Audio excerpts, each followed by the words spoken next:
Now you can search for new episodes by subject matter at londonreal.tv. Brought to you by Squarespace, the all-in-one platform we use at London Real.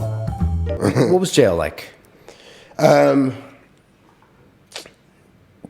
Good and terrible at the same time, man.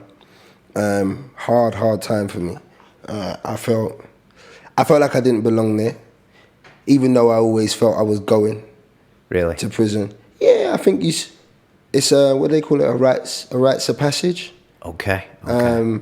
For a lot of young inner city children. Okay. You see most of your friends, most of your elders, as they will call it, going to prison, coming back, getting love from everyone else because of it, moving up in the ranks because of it, I suppose, in the social ranks, you know what I mean? Is that wrong or is that right? Or It's very wrong, I think. But it's very real, isn't it? But it's very real, yeah. I mean, you compare that story to a kid that was, for example, born in Knightsbridge or Chelsea or Kensington. It's not, they're going to be thinking about going to uni, probably, or taking over daddy's business or, you know, doing something like that. Whereas we're kind of aiming towards prison, then all these other crap things. So. I think it's like even a subconscious thing where you're like, part of you is drawing yourself toward it. Oh yeah, of course. Yeah, you tempt fate daily, man. So you're in there and you're thinking, I shouldn't be here, but part of you is thinking, it was bound to happen. Happen. Yeah. Is it completely wasted time? Are you thinking to yourself, I'll never get these days back, or is it not like that? I'll never waste time. Okay. Ever. What were you doing? I read. I trained. Not that you could tell now, but I trained. Lifting? Yeah. Okay. Oh yeah. I went in there and I came out a beast, and I was so proud of it, that achievement. I took my maths GCSE again.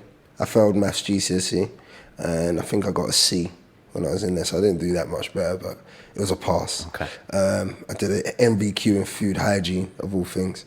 Okay. But my job was, I was a working prison, so I worked in the kitchens in the jail, so I cooked meals for the other inmates, basically. And that's what I spent my time doing. And then I put on a performance in there as well. I put on a concert.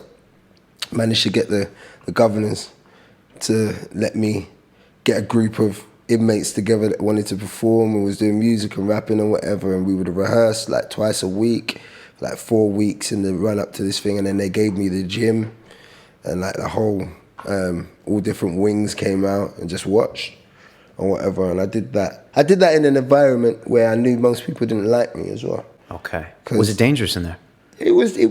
I never had any actual danger. I came close to it. So I nearly got stabbed once. Some guy made a knife for me. We had an argument over pool, playing the pool on the pool table.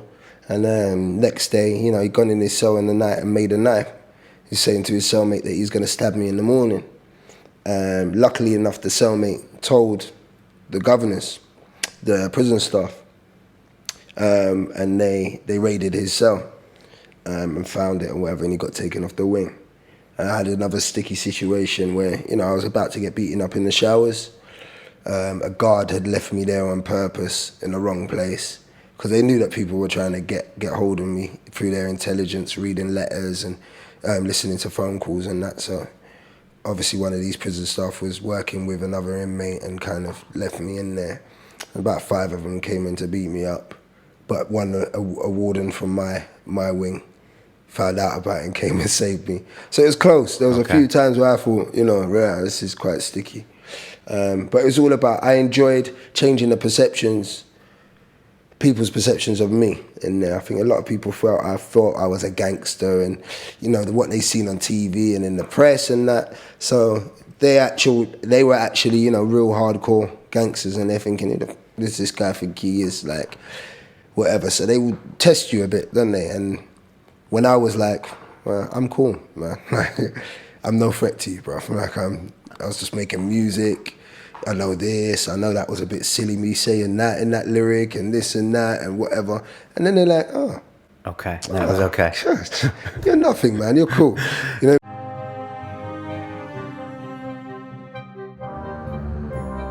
We take real pride in our websites and who we work with on the show, and those are the guys at Squarespace. They've been running our website londonreal.tv and our siliconreal.com for over a year now, and they are an all-in-one platform to make it fast and easy to build your own professional website or portfolio. These guys have the tech down. It's drag and drop. It is easy. I used to run a WordPress site, and I used to have to FTP audio files and all this nonsense. And now when you see these blogs that I write every week where I talk to you about my personal impressions of the guests, I literally just bust those out, drop the picture in, boom, and it's done.